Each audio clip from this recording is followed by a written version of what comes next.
Welcome to another episode of the Tobago House of Assembly's Post-Executive Council Media Briefing.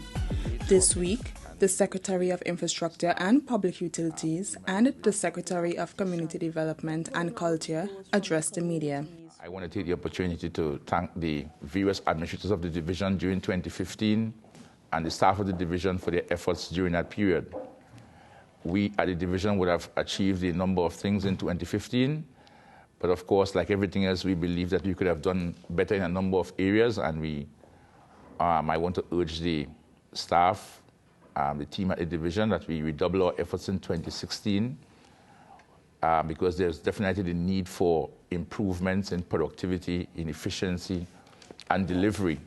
All of that done at the best possible value to the population of Tobago. I first of all want to inform the Tobago public about the division's resurfacing program. As everyone is aware, each year during the dry season, we take the opportunity to see how we can improve the road network in Tobago by resurfacing a number of roads, of course, funding being one of the main challenges. And certainly in 2016, it is a challenge. The Executive Council would have given approval for the division to spend $63 million in 2016 on road resurfacing. That work is expected to commence towards the end of January. Of course, you know the carnival period is upon us, but it should commence before the end of January, and it's expected to include a number of roads throughout Tobago. Among the major roads listed would be sections of the Windward Road between John Dial and Mount St. George, as well as between Goodwood and Pembroke. Of course, we know that the Water and Sewage Authority has been doing work in the Goodwood-Pembroke area, and it has been a bit of a challenge to road users. And work is about to begin in the Mount St. George to Hope area, which would also present some challenges. But we have put those roads in as part of our program for this year. And I want to thank road users in Windward, Tobago for their patience over the last few months in the Goodwood to Pembroke area in particular, and ask them to continue to be patient with us as the work, the distribution, the line of line distribution commences in the Mount St. George to Hope. Because of course we know we are also entering the dry season, and it's a challenging period for us in Tobago where our water supply is concerned. And of course these works contribute to us having a decent or improved water supply. In that light, I want to notify the public, in particular the persons, the residents of Hermitage in Charlottesville, of our intention to partner with WASA to implement a project sometime during the next 2 months that will be able to bring improved water supply to the Hermitage area. Most of Tobago may not be aware, but that area doesn't have any pipe-borne water. So in our discussions with WASA, we at the division would have agreed to provide some funding for a project that would include some storage tanks and a pump and distribution system so that the residents of Hermitage can have access to a reliable pipe-borne water supply. Of course, the road resurfacing program cannot be the only focus of a good road network, and especially in these challenging times where we have to raise our productivity and efficiency. Over the next few weeks and months, the division will be focusing heavily in our road maintenance activities in areas such as pothole repairs, signage and road marking, and overall maintenance of the roads, maintenance of the bridges, and so on. We have already begun discussions with the NUGFW, the union that represents most daily paid workers, to see how we can partner together to be able to improve the output and delivery of our daily paid workers. Maintaining employment of Tobagonians is one of the priorities of the Tobago House of Assembly in these challenging times, and certainly that as we sacrifice and as we strive to do that, we also have to have some commensurate increase in our output and our delivery. So we will be working together with the union and the workers to see how we can improve in that area. The issue of the Roxborough Bypass Road is again timely as we come to the carnival season. As you know, the division would have made a commitment to ensuring that road is delivered by and the main challenge there would have been to acquire Bailey bridges to cross over the Roxborough River. The division through EID cut would have procured 2 Bailey bridges for that purpose, and there has been some delay in the delivery of those bridges so that they may not be here in time for carnival activities in 2016. And of course, we know the challenge at Roxborough during Juve in particular and Monday Mass, where the Windward Road as a sole artery presents a major challenge for both masqueraders, spectators, and the traveling public. However, the division would have come up with an additional plan, and in collaboration with the Ministry of Works and Transportation in Trinidad, we will be getting assistance in terms of acquiring a bridge temporarily for that purpose. We expect that bridge to be here and to be put down before the end of January, so that during the carnival period and for the next few weeks or so before, that Station Hill to Lamy Bypass Road can be utilized by traffic in the Windward area, and certainly on Carnival Monday, masqueraders should have the opportunity to be able to utilize the Windward Road unhindered while vehicular traffic can bypass the carnival activities through that area. So we want to publicly thank the Ministry of Works and Transportation in Trinidad for their assistance, and we want to assure the residents of Roxborough and the persons who participate in Windward Carnival that they're in for a good carnival this year, because that major challenge should not be an issue. Another issue of importance to the residents of Tobago is the issue of street lighting, and especially in these times where security issues and crime concerns are very high on the public sensibilities. The division, with its limited resources, is seeking to be able to improve the provision of street lighting to a number of communities. In 2016, in addition to work that we would have paid TNTEC for in 2015, in 2016 we have expect to have an additional 250 to 300 new lamps put in a number of areas in Tobago. Major areas for lighting include on the north side road between Moriah and Castara, which is an area that is kind of lonely, and we want to be able to put some light in there. Also on the Arnold'sville Road into Lekoto. Sections of the Orange Hill Road and Orange Hill Trace, Friendfield Road Development, sections of the Roxborough Bloody Bay Road, Belmar Trace, some unlit sections of the Milford Road in the Lambo and Okinscure area, as well as along roads in the Patience Hill Signal area, Speyside, Charlotteville, and Delaford. Of course, as I said, funding for street lighting is always a challenge for the division. And of course, we also have to recognize that when the lights are put in, that the electricity bill for the use of those street lights also has to be paid for by the division. But despite our limited resources, we will seek to be able to pump approximately $1.8 million into that project in 2016. I also want to give an update in terms of the Milford Road bridges. We would have made a commitment to the Tobago public to replace the 3 bridges along Milford Road. We have engaged the National Infrastructure Development Company, NIDCO, whose consultants, Trintoplan, has been engaged in developing the designs for those bridges. The design for the bridge just after the abattoir is complete. NIDCO is in the process of tendering, and we expect to have a contractor selected by the end of January, and for mobilization and works to begin sometime in March. Our financial situation in this current financial year means that while we might have wanted to begin work on at least 2 of those bridges, we may be restricted to 1 at the moment, but we are committed to starting work on the bridge after licensing, after the abattoir, by March. We also have another important project that has been delayed for a bit, and we want to begin work by March of this year. That has to do with the area called Hanging Down along the Windward Road, just where you leave Roxborough into what is called Ten Shens. This project is estimated to cost just around $10 million, and it would have resulted from erosion along the coast that would have caused a major landslip on the seaward side of the roadway.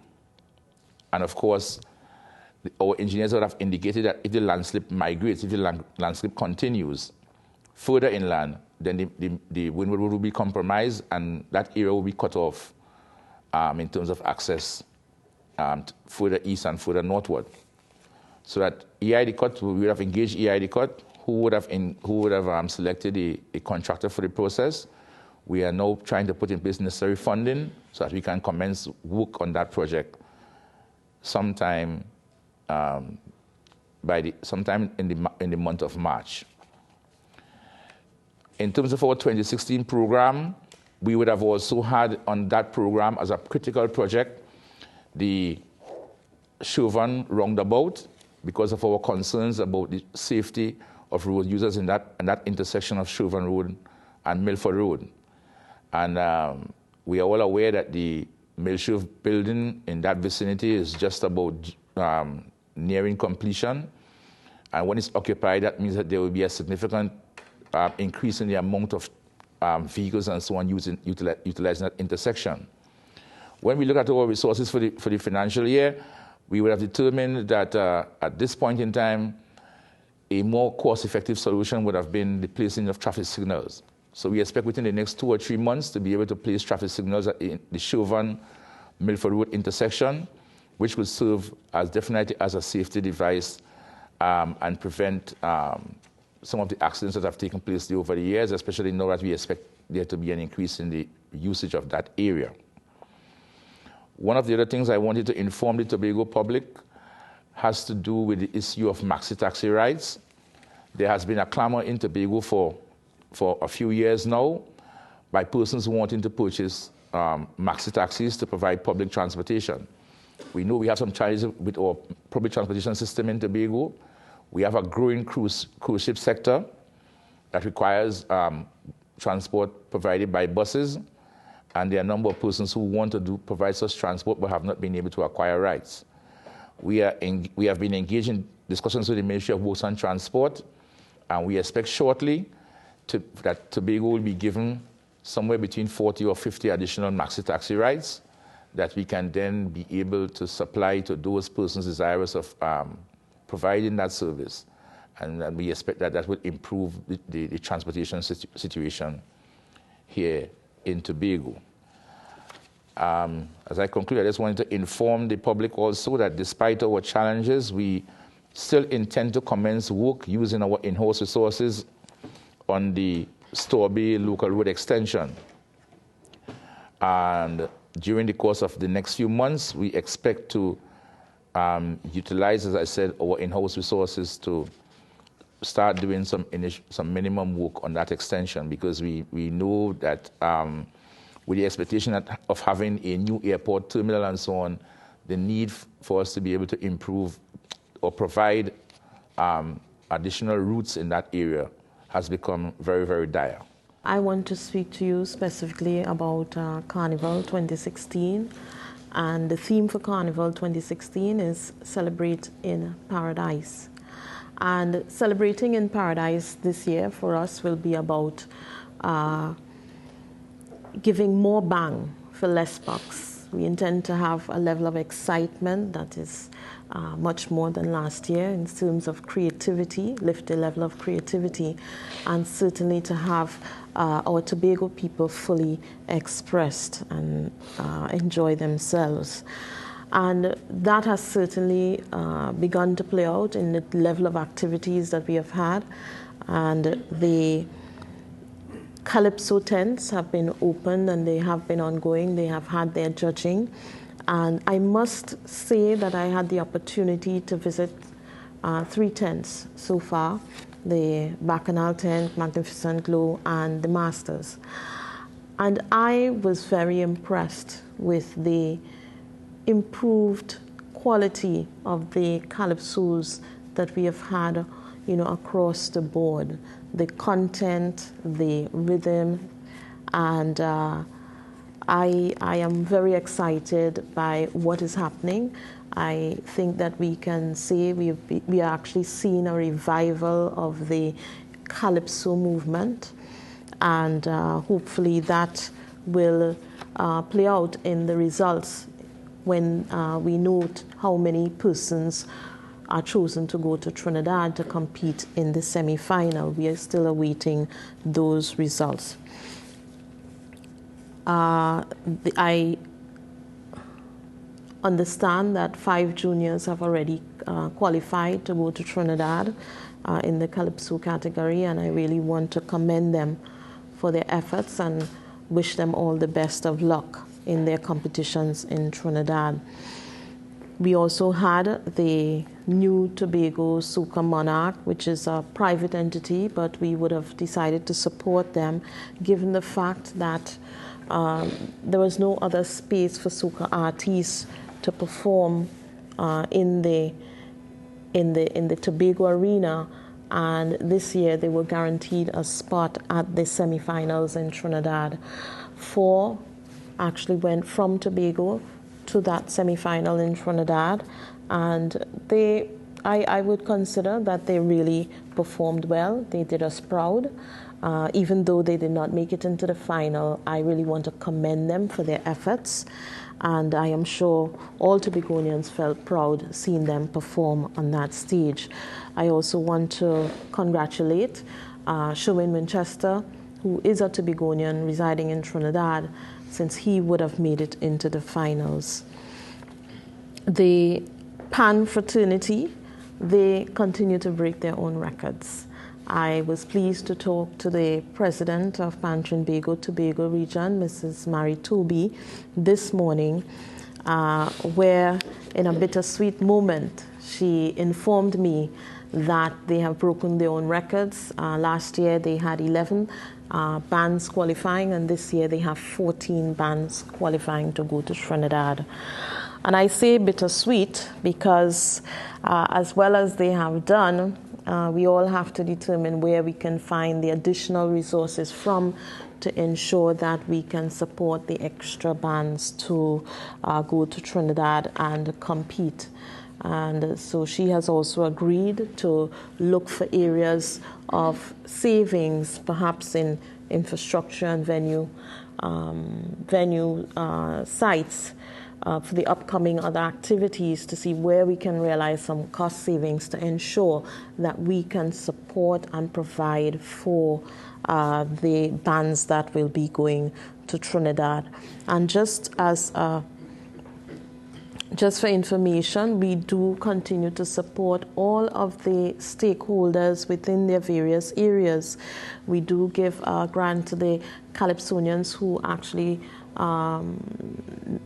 are chosen to compete in the semi-finals in Trinidad. We would have done the same for the soca artists directly, and also with the Pan fraternity. The activities for Carnival Monday and Tuesday itself, those days are going to be packed with activities. The Monday is expected to have the final Carnival Jamboree that we would have initiated this year.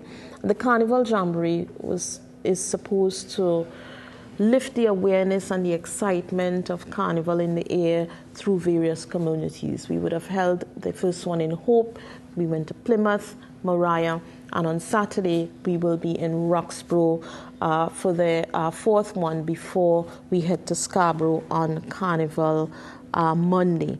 And those activities on Carnival Monday would also assist with that challenging problem where we have bands not willing to come out early. So we actually at least will have some level of entertainment in the space while we await the bands coming out. On Tuesday, we recognize that a cruise ship will be on the port, and therefore they have put additional measures in place to have representation of our Carnival product at the port area from 9:30 in the morning. We would expose many of our masked persons who are not taking part in the larger part of the competition, but pulling out those from the communities who would not otherwise, who would have their own community festivals, juvies, and get them to come out and be a part of that morning experience along with some of the Calypsonians and of course a few of the pan sides. And we are urging the persons in craft, culinary, vendors to come out and take up that opportunity. Certainly there will be many tourists on the island, and while we continue to entertain them, I am sure they will be looking to purchase souvenirs to take back to wherever they come from, and also looking to sample our local cuisine. So we are urging persons to come out early on that Tuesday morning.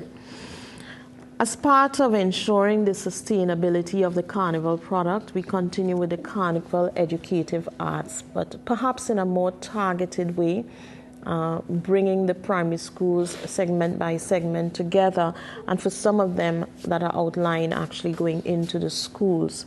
And we are hoping that that would help lift the interest and participation in the junior carnival aspect from the school base.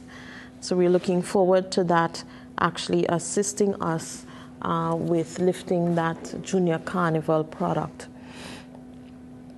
Yes, we have been dealing with the budget cuts where the Carnival Committee was asked to go even further than they originally prepared for at the beginning of the preparation for Carnival. I don't know if you remember, but when I first came out with the budget was already $500,000 less than last year. And subsequent to that, they were asked again to look at a further 10% cut. They have been able to assure me that at least $1 million further will be taken off from the areas at hospitality, infrastructure, and also having improved procurement strategies that would help predict and keep the carnival within the budget that they would like to have. I also must say thank you to the stakeholders because they have been very understanding. They have agreed to collaborate, and this is not just in words but also in actions, because each of them would have taken at least, I believe it's about 7% off of their original allocations, and in an effort to work with us and ensure that at the end of the day we stay true to our culture and that the carnival will survive through this period, and not just survive, but like I said, we will be able to deliver more bang with less bucks. Let me take the opportunity to invite everyone to our exciting interdepartment function next Thursday, the 28th. It is going to be an exciting activity, and it's important for us to get together as divisions and build camaraderie and just have a good time. Being mindful of the constraints that we all have amongst our division. Sometimes you really have to create some fun in there so that persons are re-energized to go back and do the work that they must do. And I understand that all divisions are taking part in the activities in addition to the airport and the police service. So it's going to be an exciting evening for all of us. Yesterday, I would have met with the line minister of the Ministry of Arts, Community Development. Culture Community Development and the Arts, Dr. Nyan Gadsby Dolly. And the teams, when we met, we would have held discussions primarily on the issue of the Prime Minister's Best Village competition. It has been about perhaps 7 years that Tobago has not officially taken part in that activity. Various groups from time to time may go down and be a part of the food fair. But it's about 7 years that Tobago has officially taken part in the competition part of the activities. I would have met with stakeholders over the past 3 years, and that is something that they have repeatedly clamored for. In the last administration, I would have approached the then minister, Minister Peters, but that did not bear fruit. And I was assured yesterday, given the tenor of the meeting, that certainly it is something that will be high on the agenda of the minister and our team here. And they will have further talks amongst the technocrats in determining how best we can re-enter the competition, whether it be in phases, whether it be this year as one phase and then next year fully. But they have to discuss those activities, and therefore I'll be able to update you on that as we go along. We also agreed to share information in terms of sponsorships, cultural collaborations between us, in an interest of ensuring that the funds that we both have, that we can utilize it in the best interest of both Trinidad and Tobago, and make sure we make the most out of it, and that we may not be duplicating programs or assistance in any of those areas. Can you give us an update? I know last year when we chat before, you indicated that there were some changes to come with respect to the Studley Park quarry. Mr. London had indicated that the Studley Park quarry can be an income generator, and it was also supported by the Prime Minister recently. So can you give us an update as to what is happening at the Studley Park quarry, please?